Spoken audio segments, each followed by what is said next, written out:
오늘도 거룩한 주일을 맞아서 우리 주님 앞에 나와 예배드리는 모든 성도님들 가정과 주님께서 세우신 높은 뜻 정의 교회 위에 주님의 은혜와 평강이 충만하기를 바랍니다. 1990년 8월에 이라크가 쿠웨이트를 침공해서 점령했습니다. 세계에서는 많은 나라들이 물러가라고 얘기를 했지만 물러가지 않고 계속 점령하고 있었습니다. 그래서 결국 5개월 후인 1991년 1월에 미국을 중심으로 한 다국적군이 이라크와 전쟁을 벌이게 됩니다. 걸프전이죠. 전쟁은 불과 한 달 반도 안 돼서 미국의 승리로, 다국적군의 승리로 끝났습니다. 그래서 쿠웨이트는 구원을 받게 됩니다. 걸프전 직후에 부시 대통령, 아버지 부시 대통령이죠. 부시 대통령의 지지도는 90%를 넘어섰습니다. 대통령 선거가 2년도 안 남았을 때입니다. 당연히 재선에 성공할 것으로 생각했습니다. 그러나 국내 경제가 악화되면서 결국 선거에서는 클린턴에게 패배해서 부시는 재선에 실패하게 됩니다. 이때 클린턴의 선거 구호가 유명한 구호였죠. 문제는 경제야, 이 바보야. 부시는 어느 정도, 물론 국익을 위해서 한 것이었겠지만 어느 정도는 세계 정의와 평화에도 기여를 했었고 국가의 명예도 상당히 높였습니다. 그러나 사람들은 그 모든 것들보다 경제를 훨씬 더 중요하게 생각했던 겁니다. 미국은 잘 사는 나라입니다. 당시도 잘 살았습니다. 그런데도 사람들은 경제가 최고라고 생각했습니다. 지금 우리나라도 비슷합니다. 우리나라도 상당한 경제 강국이 됐지만 그런데도 정치인들이 출마하면 가장 많이 하는 말이 경제를 살리겠다고 그러는 겁니다. 이렇게 잘 사는 나라 백성들도 경제적으로 도움이 되는 지도자를 최고의 지도자로 생각합니다.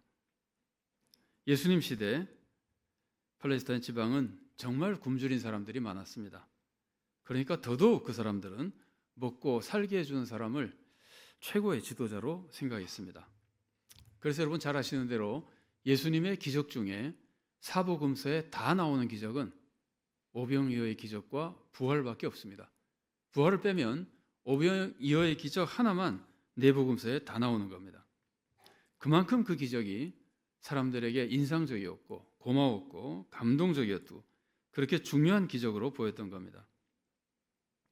그래서 오늘 본문에서 백성은 오병이어의 기적 후에 백성들은 예수님을 왕으로 모시려고 했습니다. 예수님이 왕이 되기만 하면 경제적으로 잘 살게 될 거로 보이는 거죠.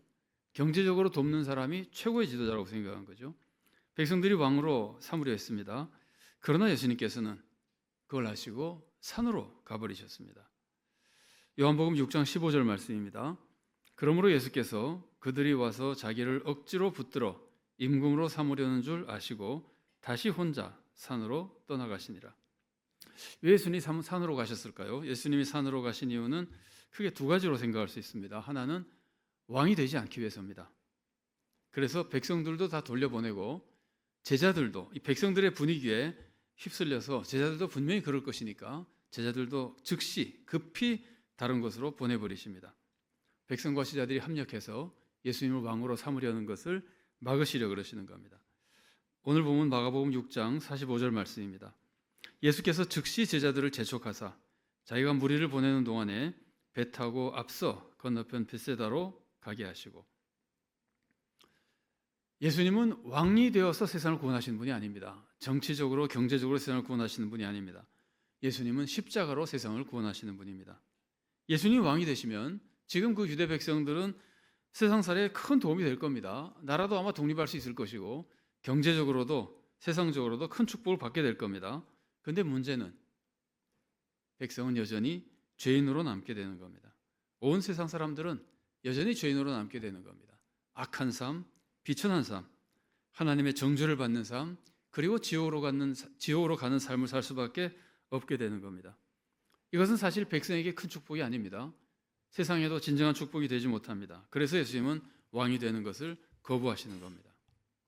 예수님은 십자가에서 세상 죄를 대신 지시고 죽으심으로써 그리고 부활하심으로써 세상의 죄를 씻어버리시고 세상을 죄에서 구원하시는 분입니다. 그래서 믿기만 하면 예수님이 그런 사역을 하셔도 믿지 않으면 소용없습니다. 다만 예수님이 그 구원 사역을 이루신 후에 믿기만 하면 그들은 죄인이 아니라 의로운 사람이 되고 하나님의 자녀가 되고 이 세상에서도 돌보심을 받고 정말 가치 있는 삶을 살게 되고 바른 삶을 살게 되고 그리고 천국에까지 가게 되는 겁니다. 이것이 백성에게 또 세상에 진정한 축복이었습니다. 그래서 예수님은 왕이 되는 것을 거부하고 십자가의 메시아가 되시는 겁니다. 첫 번째 이유는 예수님은 왕이 되지 않기 위해서 산으로 가셨습니다. 비슷한 거지만 좀 다른 방법으로 다른 모습으로 이유를 한 번 더 찾아보면은 그것은 예수님이 자기 자신에게 닥친 시험을 이기기 위해서 산으로 가셨습니다.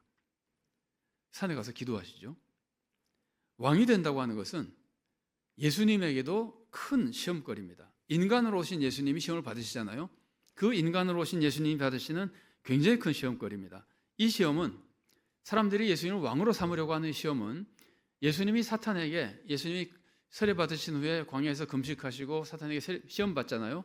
그 시험 받으신 시험 중에 두 개의 시험이 합쳐져 있는 시험입니다. 첫 번째 시험이 돌로 떡이 되게 하라는 시험이죠. 경제로 사람 살리라는 시험입니다. 이 시험이 왕이 되라는 시험과 같잖아요. 먹이니까 왕이 되라 그러니까 경제적으로 살려달라는 거거든요. 돌로 떡을 만들려고 하는 시험과 같은 시험입니다. 또 동시에 이것은 지금 왕이 되라 그러잖아요. 사탄의 시험 중에 하나가 온 세상의 권세를 주겠다는 시험이잖아요. 그래서 네가 한번 권세를 가지고 네 마음대로 바른 길로 정의로 한번 나라를 다스려 봐라고 하는 시험이거든요. 이게 지금 예수님을 왕으로 삼으려는 시험과 같은 내용의 시험인 겁니다. 그러니까 두 개의 시험이 합쳐져 있는 무서운 시험입니다. 예수님이 왕이 되어서 백성을 경제적으로도 돕고 백성을 다스리면서 정말 정의를 세우고 좋은 나라를 이룬다면 어떻게 보면 굉장히 좋은 일 같습니다. 그래서 무서운 시험인 겁니다. 하지만 십자가가 없으면 죄 용서가 없습니다. 구원이 없습니다. 그래서 예수님은 산에 가서 기도하시는 겁니다. 그리고 그 시험을 이겨내고 메시아의 길을 꿋꿋하게 가시게 되는 겁니다. 그래서 예수님이 지금 산에 가서 기도하시는 것은 예수님께서 십자가를 앞두고 겟세마네 동산에서 기도하는 것과 굉장히 비슷한 모습입니다. 십자가를 앞두고 예수님이 겟세마네 동산에서 할 수만 있으면 피하게 달라고까지 기도하시잖아요. 그러면서 결국은 십자가의 길을 가는 그 길을 갈 수 있는 새 힘을 얻었다 그럴까? 결단을 하시고 겟세마네 동산의 기도 후에 십자가의 길을 가시거든요. 그것과 굉장히 비슷한 모습입니다. 왕이 되라고 하는 이 시험을 이겨내고 산에서 기도하시고 이겨내고 예수님은 계속해서 메시아 십자가의 구원의 길을 십자가의 구원자의 길을 가시는 겁니다. 우리는 예수님을 이렇게 믿어야 됩니다. 예수님은 경제적인 구원자가 아닙니다. 세상적인 평안과 축복으로 우리를 구원해 주시는 분이 아닙니다. 죄를 용서해 주시고 하나님의 자녀가 되게 해 주시는 구원자입니다. 그래야지만 우리에게 진정한 구원과 축복이 임하기 때문입니다. 그러면 예수님이 경제적인 메시아가 아니고 정치적인 메시아가 아니고 세상적인 구원을 주는 메시아가 아니고 죄 용서와 하나님의 자녀가 되게 하는 영적인 구원으로 인해서 완전한 구원을 주시는 구원자라면 예수님은 우리의 세상적인 삶의 어려움들은 돌보지 않는 분입니까? 그렇지 않습니다. 예수님은 우리의 세상적인 삶도 돌봐주십니다. 경제적인 메시아가 아니지만 경제적으로 도와주십니다. 정치적인 메시아가 아니지만 정치적인 어려움에서도 건져주십니다. 세상적인 평안과 구원을 주시는 분이 아니지만 그것으로 구원한 분이 아니지만 그런 어려움도 주님께서는 돌봐주십니다. 조금 전에 오병이어의 기적을 행하셨잖아요. 경제적인 메시아가 아니지만 경제적으로 먹을 것을 주시잖아요. 그전에는 수많은 병을 고쳐주셨잖아요. 세상의 어려움을 고쳐주시잖아요. 또 오늘 본문에서는 풍랑에서 건져주시잖아요. 풍랑이 세상의 고통이잖아요. 그런데 고쳐주시거든요. 주님은 이 세상의 삶을 돌봐주십니다. 그러나 그것으로 구원하는 메시아는 아니라는 말이에요. 주님은 왜 지금 우리들의 삶을 돌봐주시는 걸까요? 여기에는 두 가지 목적이 있습니다. 지금 우리들의 고통에서 주님께서 우리를 돌봐주시고 구원해 주시고 도와주시는 것은 우리를 사랑해서, 사랑하는 사람이 고통당하는 것을 원하는 사람은 없잖아요. 사랑하는 사람이 슬퍼하는 것을 좋아하시는 분은 없잖아요. 사랑하는 사람을 도와주기 위해서, 사랑하는 사람이 이 세상에서 고난당하는 것을 구원해 주기 위해서, 사랑하는 사람들에게 이 세상의 삶의 평안을 주기 위해서 주님은 이 세상에서도 어려움 당하는 우리들을 돌봐주시는 겁니다. 그리고 또 한 가지 이유는, 이게 더 큰 이유입니다. 주님께서 우리를 도와주시는 그 사랑과 기적을 보고 우리가 주님을 구원자로 믿게 하기 위해서입니다. 믿게 하는 것이 더 큰 목적입니다. 여러분 생각해 보십시오. 두 사람 중에 어느 사람이 더 큰 축복을 받은 사람인지 보십시오. 한 사람은 병에 걸렸는데 병에서 낫는 축복을 받았습니다. 병이 나았으나 예수님이 병을 고쳐주셨는데 예수님 믿지는 않았습니다. 실제로 예수님 지상에서 공생의 생활에 그런 사람 굉장히 많았습니다. 예수님부터 병 고침받은 사람 많고 기적 본 사람 많고 오병이어 떡 먹은 사람 많습니다. 기적을 체험했지만 예수님 안 믿는 사람이 얼마나 많아요. 십자가에 막 못 박으라고 소리쳤거든요. 그러니까 병은 고침을 받았는데 예수님 안 믿는 사람하고 병 고침은 받지 못했는데 다른 사람 병 고치는 것을 보고 예수님을 믿은 사람하고 누가 더 큰 축복을 받은 사람이에요? 믿은 사람이거든요. 그러니까 예수님은 우리들에게 평안과 축복을 주기 위해서 세상에 도움을 주시지만 더 큰 목적은 그걸 보고 예수님을 믿으라는 겁니다. 이 두 가지 목적으로 예수님은 우리들의 세상 삶에도 은혜를 베풀어 주시는 겁니다. 오늘 우리는 예수님의 사역을 보면서 예수님을 올바르게 믿어서 우리 주님께서 주시는 이 세상에서의 삶의 평강과 돌보심도 받지만 믿음이 그것을 통해서 더욱 성장해서 하나님의 자녀로서 살아가는 진정한 축복의 은혜를 받을 수 있게 되기를 바랍니다. 여러분, 오늘 본문을 안문단과 연결해서 비교해보면 안문단은 오병이어의 기적이 나오는 문단입니다. 예수님은 오병이어의 기적을 베풀어 주셨습니다. 배고픈 사람들을 돌봐주기 위해서입니다. 그리고 더 큰 목적은 그것을 보고 예수님을 하나님이 보내신 구원자로 믿으라는 겁니다. 그러나 백성들은 경제적인 도움만 생각하고 경제적인 도움만 받으려고 해서 예수님을 왕으로 삼으려고 그랬습니다. 심지어 제자들도 그 기적을 보고도 마음이 굳어져서 무디어져 가지고 예수님 무리로 오시는 것을 보고 예수님인 줄 모르고 오히려 유령이라고 그랬었거든요. 사람들은 주님은 믿음을 주시기를 원해서 이걸 하셨지만 사람들은 아직도 그걸 통해서 믿음이 별로 자라지 못했습니다. 예수님은 그 기적을 행한 후에 왕으로 삼으려는 사람들의 요구를 거부하고 백성과 또 그들과 부안회동에서 왕으로 삼으려고 하는 제자들을 분리해 가지고 그들을 다 보내십니다. 그리고 예수님 산에 가서 기도하십니다. 본연의 메시아의 사명을 재확인하시고 십자가의 메시아 길을 가시는 겁니다. 그러나 예수님은 산에 기도하라고 하셨지만 예수님은 그 산에서 제자들을 지켜보십니다. 제자들이 풍랑 속에서 고난당하는 것을 보시고 예수님은 바다 위를 걸어서 제자들에게 와서 제자들을 구원해 주십니다. 제자들을 풍랑의 고난에서 구원해 주시는 것이지만 그것보다 더 큰 목적은 제자들이 예수님을 제대로 올바르게 믿도록 하기 위해서 이 사역을 일으키시는 겁니다. 우리는 예수님을 믿을 때 경제적인 메시아나 세상적인 축복만 바라면 절대로 안 됩니다. 그것은 예수님을 바로 믿는 것이 아니고 구원의 길이 아닙니다. 오히려 영적 구원을 먼저 사모해야 되고 죄 용서와 하나님의 자녀가 되는 참된 구원을 먼저 바라야 됩니다. 사실 하나님의 자녀만 되면 다른 것은 아무것도 필요 없습니다. 이 세상이나 내세나 모든 삶의 돌봄이 주님의 자녀에게 임하는 거기 때문에 그렇습니다.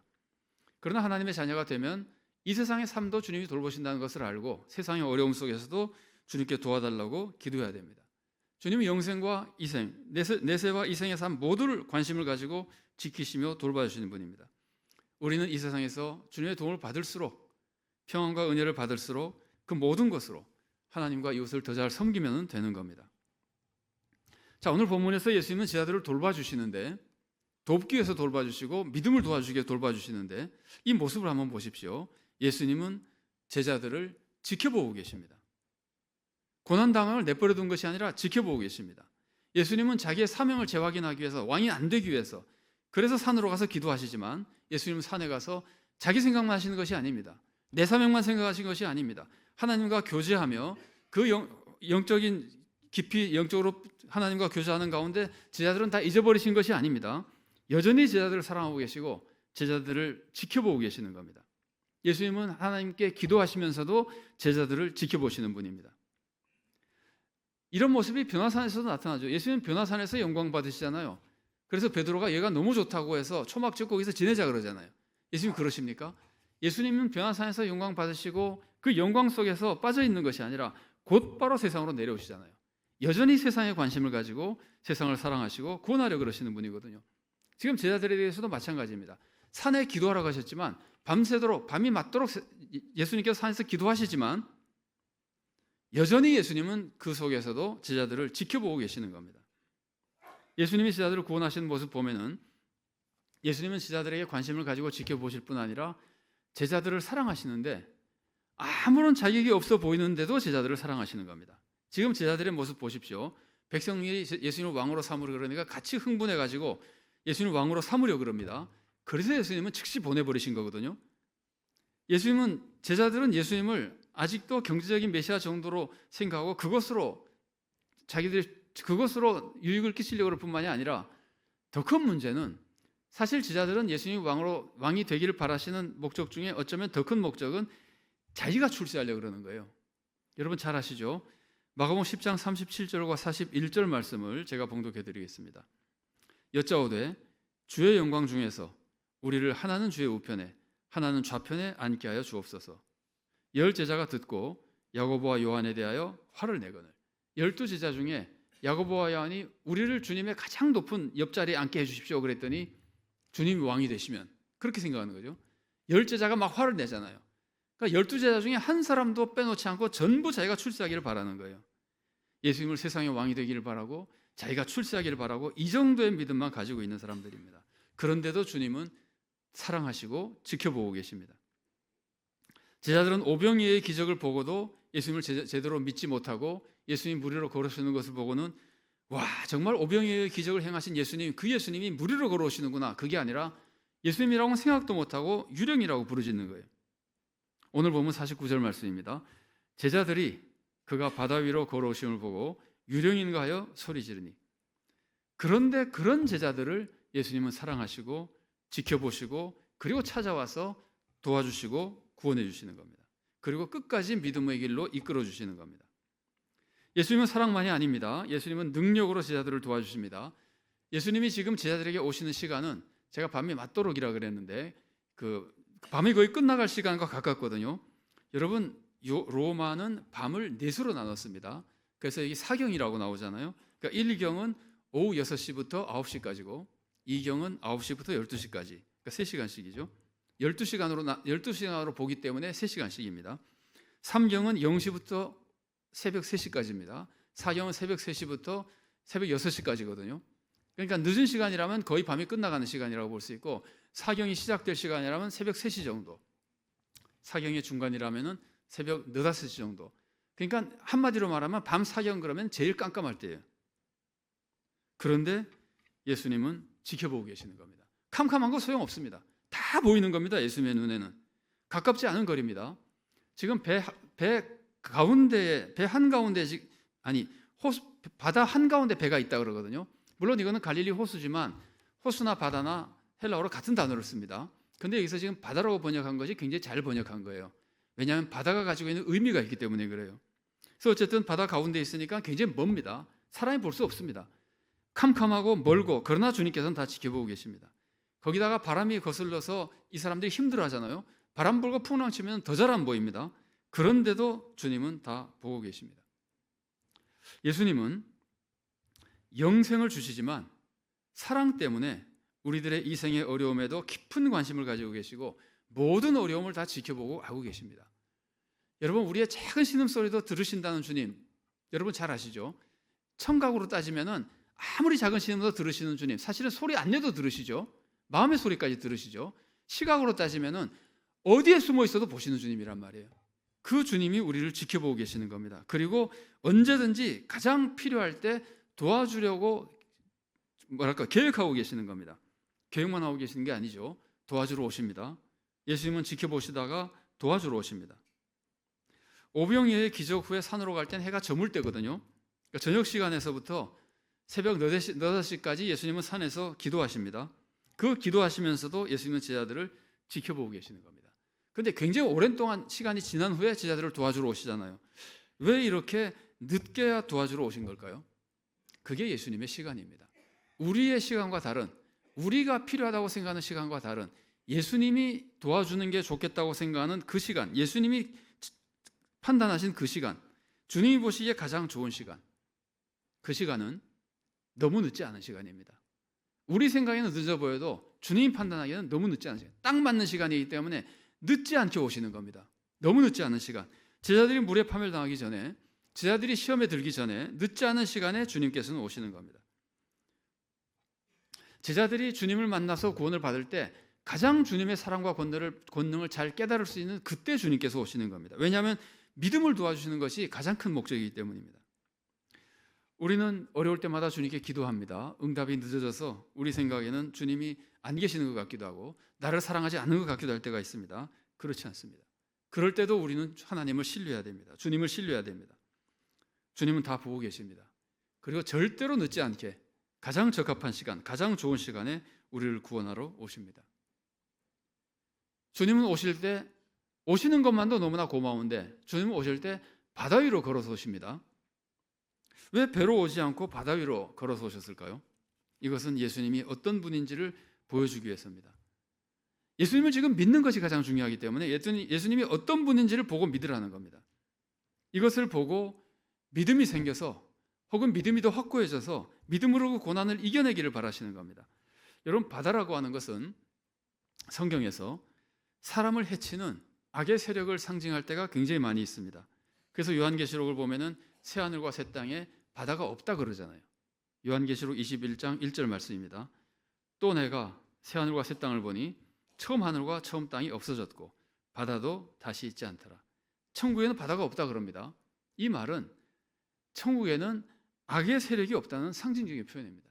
인간을 해치는 거기는 진정한 평안과 행복만 있어서 사람을 해치는 것은 전혀 없다는 것을 가르치는 것이 바다가 없다는 표현인 겁니다.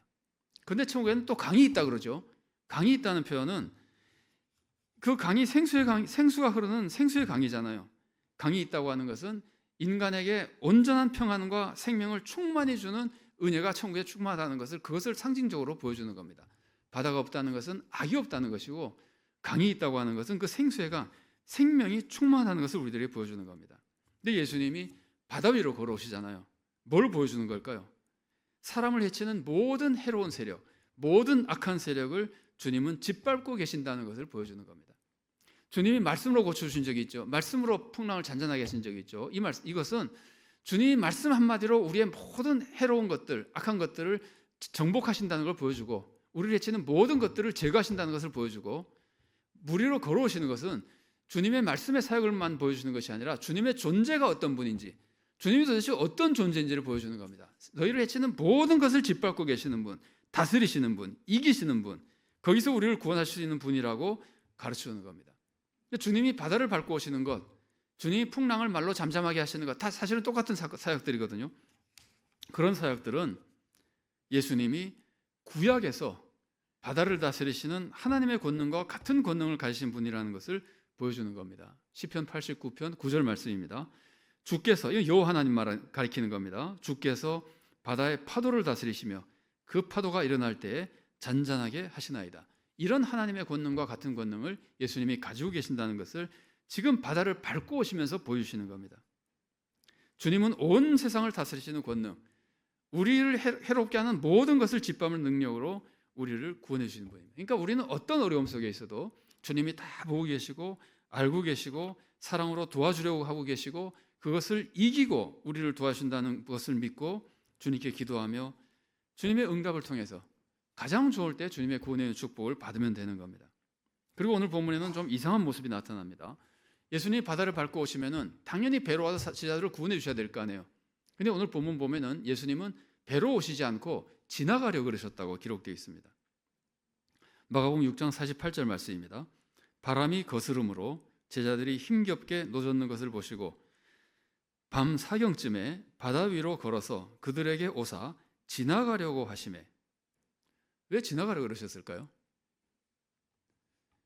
직접 도와주기 전에 예수님을 보고 믿음으로써 믿음을 불러일으켜서 믿음으로 그들이 이겨내기를 바라셨던 겁니다. 사실 제자들은 믿음만 있으면 되는 겁니다. 지금 예수님은 사실 항상 함께 계시는 분이니까 제자들이 믿기만 하면 되는 거거든요. 예수님은 도와주려고 그러시니까 제자들이 믿기만 하면 되는 거거든요. 그러니까 예수님은 배에 오셔서 직접 구원해 주기 전에 지나가려고 하시는 모습을 통해서 야, 예수님이 우리 곁에 계셨구나, 바다를 밟고 오신 예수님이 계셨구나, 제자들의 이 믿음을 불러일으켜서 제자들이 믿음으로 이겨내기를 예수님 먼저 기대하시고 계시는 겁니다. 전에 예수님이 말씀으로 풍랑을 잔잔하게 하실 때 제자들은 믿음이 없어서 그런 것을 두려워하고 무너져 간다고 우리가 죽겠나이다 그러잖아요. 믿음이 없어서 죽어간다고 예수님께서 제자들을 꾸짖으셨던 겁니다. 마가복음 4장 40절과 41절 말씀입니다. 이에 제자들에게 이르시되 어찌하여 이렇게 무서워하느냐, 너희가 어찌 믿음이 없느냐 하시니 그들이 심히 두려워하여 서로 말하되 그가 누구이기에 바람과 바다도 순종하는가 하였더라. 믿음이 없어서 그랬거든요. 지금도 예수님은 믿음만 있으면 된다는 것을 가르치는 겁니다. 믿음만 있으면 풍랑 이겨낼 수 있는 겁니다. 예수님은 그걸 가르쳐주기 위해서 지나가려고 하셨던 겁니다. 그런데도 제자들은 그 예수님을 보고 예수님을 믿기보다는 오병이어의 기적을 보고도 마음이 다 무뎌져서 무리로 오시는 예수님을 보고도 전혀 믿지 못하고 오히려 유령이라고 두려워했습니다. 정말 한심한 모습이죠. 근데 사실은 이와 같은 모습이 우리 삶 속에 자주 나타납니다. 우리들도 어려움을 겪으면 주님께서 너 그 어려움 속에서 믿음을 좀 가지라고 주님께서는 우리들에게 믿음을 불러일으키주기 위한 사건을 일으키시거나 믿음을 불러일으켜주기 위한 말씀을 전해주실 때가 있습니다. 그러면 그 말씀을 듣고 믿음이 자라야 될 텐데 어려움 속에서 그런 말씀을 듣거나 그런 예수님의 사역을 보면은 그런 사건을 만나면은 더 두려워한다는 말이에요. 큰일 났구나, 이제 완전히 죽었구나 그런다는 말이에요. 제자들이 유령이라 하는 것과 비슷한 행동을 우리들이 사실 보인다는 말이죠. 우리들이 만일에 이 사건을 통해서 주님의 뜻을 안다면 우리들은 어려움을 겪을 때 주님이 보여주신 사건이 있으면 주님이 주시는 말씀이 있으면은 시험에 드는 것이 아니라 오히려 거기서 주님을 향한 믿음을 새롭게 하고 그것을 이겨내야 되는 겁니다. 그래서 제자들은 지금 그러지 못했습니다. 오히려 더 무서워하는 불신에 빠져버립니다. 그런데 예수님은 그런 제자들을 꾸짖지 않으시고 위로의 말씀을 주십니다. 얼마나 한심하겠어요. 예수님의 뜻과는 전혀 다르게 행동하고 있잖아요. 그런데 그 제자들을 예수님은 꾸짖지 않으시고 위로의 말씀을 주십니다. 오늘 보면 6장 50절 말씀입니다. 그들이 다 예수를 보고 놀람이라. 이에 예수께서 곧 그들에게 말씀하여 이르시되 안심하라, 내니 두려워하지 말라 하시고, 그리고 예수님은 배에 오르시고 바람은 그치고 평안 속에 이제 항해할 수 있게 되는 겁니다. 오늘 본문은 예수님에 대해서 크게 두 가지를 알려줍니다. 첫 번째로는 예수님은 세상적인 구원과 축복보다 죄 용서와 하나님의 자녀가 되는 본질적인 구원을 우리들에게 주시는 분이라는 겁니다. 그러면서도 예수님의 본질적인 구원이 무엇인가? 예수님이 본질적으로 어떤 구원자인가를 보여주시는데 예수님은 세상의 평안이 아니라 본질적인 구원을 주시는 분이라는 걸 먼저 알려주고, 그러면서도 예수님은 이 생의 삶을 돌봐주시는 분이라는 겁니다. 그러면서 우리를 의의 길로 이끌어주고 바른 삶의 길로 이끌어줘가며 결국은 믿음이 성장하게 하시고 영생까지 이르게 해주는 메시아라는 겁니다. 그런데 그 예수님은 세상적인 어려움과 해악으로부터 우리를 구원해 주시는데 그 구원해 주실 때 우리들이 정말 실감나도록 주님께서 보여주기 위해서 우리의 세상의 모든 어려움을 주님은 다 지켜보고 계시고, 우리가 세상에서 아무리 부족해도, 믿음이 아무리 부족해도 정말 한심한 신앙생활을 하고 있어도 주님은 우리를 사랑해 주시고 버리지 않으신다는 겁니다. 그리고 모든 세상의 해악을 짓밟는 권능으로 우리를 구원해 주시고 우리를 이끌어 주시고 구원의 길로, 주님의 영광을 드러내는 제자의 길로 인도해 주신다는 겁니다. 그래서 우리는 이 영생의 길로 인도하시는 주님을 바로 믿고 그에 대한 올바른 신앙생활을 해야 됩니다. 그래서 우리는 주님을 바로 믿고 세상 욕심이 아니라 항상 하나님의 자녀가 되는 길로 인도하시는 주님께 감사하며 항상 하나님께 영광을 돌리고 하나님을 기뻐하시는 삶을 살며 영생의 길을 가는 것을 기뻐하고 영생의 길을 가는 참된 구원을 사모하며 믿음을 지키고 신앙생활을 해야 된다는 겁니다. 그러니까 우리가 그렇게 신앙생활할 뿐 아니라 우리의 사명에 있어서도 이 영생을 항상 기억하고 있어야 되는 겁니다. 우리는 이웃에게 세상적인 도움을 줘야 됩니다. 그러나 세상적인 도움을 주는 것으로 만족하지 말고 거기에 빠져 있지 말고 영생의 구원, 십자가의 은혜를 무시하지 않고 늘 세상 사람들에게 참된 구원의 길을 약화시키지 않고 가르치고 전해야 되는 겁니다. 우리가 세상 사람들을 돕는 것은 그들이 예수님을 사랑하도록 돕기 위해서, 교회 나오도록 돕기 위해서, 예수님 믿도록 돕기 위해서거든요. 아무리 도와줘도 예수님을 믿도록 돕는 그게 없으면은 아무런 의미가 없다는 말이에요. 선교가 되지 못한다는 말이에요. 그리고 우리가 세상 인기에만 빠져도 안 됩니다. 세상 사람들 도와주면 좋아합니다. 그러나 사실은 십자가의 복음을 전하면 싫어하는 사람들은 많이 있습니다. 그러나 우리는 세상 사람들의 인기에 빠지지 않고 사람들이 싫어해도 우리 본연의 사명을 바로 확인해서 산에 가서 메시아의 참 길을 재확인하고 그 길을 가신 예수님처럼 우리도 이 예수님의 올바른 메시아의 길, 영생을 주시는 참된 구원의 길, 그것을 향한 우리 성도들과 교회의 사명, 본연의 사명을 잊지 않고 이 구원의 사명에 항상 최선을 다해야 되는 겁니다. 그리고 이생의 삶에 있어서도 우리의 주님에 대한 믿음과 우리의 사명을 잘 감당해야 됩니다. 주님은 이 세상에서 우리를 어려움에서도 건져주기를 원하시는 분입니다. 그래서 떡도 먹여주시고 풍랑에서 구원해 주시고 병도 고쳐주신 겁니다. 우리는 우리를 지켜보시는 주님, 늦기 전에 반드시 와서 우리를 도와주시는 주님, 그 주님을 우리가 기억하고 세상적인 어떤 어려움 속에서도 소망을 가지고 주님께 기도하며, 우리의 믿음이 연약해서 기도하지 못해도 주님은 도와주십니다. 기도하지 못해도 이미 자녀로 삼으시고 믿고 있는 우리들에게, 그때는 믿음이 약하다 하더라도 이미 믿고 있는 우리들에게 성령님이 대신 기도하시면서라도, 주님께서 아버지께 기도하시면서라도 우리를 도와주십니다. 그 주님의 사랑을 신뢰하고 믿음을 새롭게 해서 정말 기도하며 감사하며 최선을 다해서 주님을 섬기는 삶을 살아가야 됩니다. 그리고 또한 우리도 우리의 사명을, 이생에서의 우리 사명을 잊지 말고 이웃의 영적 구원에 먼저 관심을 가지지만 반드시 세상적인 어려움에도 관심을 가지고 우리 이웃 한 사람 한 사람을 할 수 있는 대로 지켜보고 늦기 전에 도와줘야 됩니다. 주님의 사랑과 권능으로 이웃을 도우면은 그들의 믿음이 성장하게 되고 그들이 구원의 길을 갈 수 있도록 돕는 사역을 감당하게 되는 겁니다. 주님께서 우리들에게 이생의 삶의 도움을 통해서 믿음을 도와주신 것처럼 우리도 이웃의 이생의 삶을 도움으로써 그들의 믿음이 생겨서 그들이 구원 얻도록 도와줘 나가야 되는 겁니다. 우리 모두가 정말 우리 주님을 바로 믿어서 올바른 믿음의 길, 올바른 구원의 길을 가고 또 주님을 닮은 사람이 되어서 우리도 이 세상에서 주님의 사랑과 은혜 속에 감사와 기쁨 속에 구원의 길을 가며 주님의 뜻을 이루어드리는 삶을 살아가며 또 세상에도 은혜를 끼쳐서 많은 사람들에게 믿음을 전하고 구원과 축복을 끼쳐주는 복된 교회가 되고 좋은 성도로 살아갈 수 있게 되기를 바랍니다. 기도하시겠습니다. 하나님 감사합니다. 부족하고 연약한 저희들, 믿음이 너무 없어서 버려도 괜찮을 저희들을 붙들어 주시고 사랑하여 주시고 구원으로 인도하심을 감사드립니다. 오늘도 본문을 통해 주님의 모습을 우리들에게 보여주시오니 우리 주님, 저희들이 믿음을 새롭게 하여 세상의 축복에 연연하지 않고 주님이 주시는 참된 구원의 길을 바로 알고 주님을 따르도록 믿도록 도와주시고, 아울러 주님께서 이 세상에서도 돌봐주신다는 것을 기억하여 어떤 어려움 속에서도 낙심하지 않고 주님께 기도하며 주님의 도움과 은혜를 받아 세임 얻고 믿음이 성장하여 우리가 주님의 뜻을 이루어드리는 복된 성도로 구원의 자녀로 살아갈 뿐 아니라 또한 그 사역으로 세상에 구원의 축복을 끼쳐주며 평강을 끼쳐주며 하나님의 뜻을 세상에 이루어 나가는 복된 성도가 되고 교회가 되도록 우리에게 은혜 내려 주시옵소서. 예수님 이름으로 기도드리옵나이다. 아멘.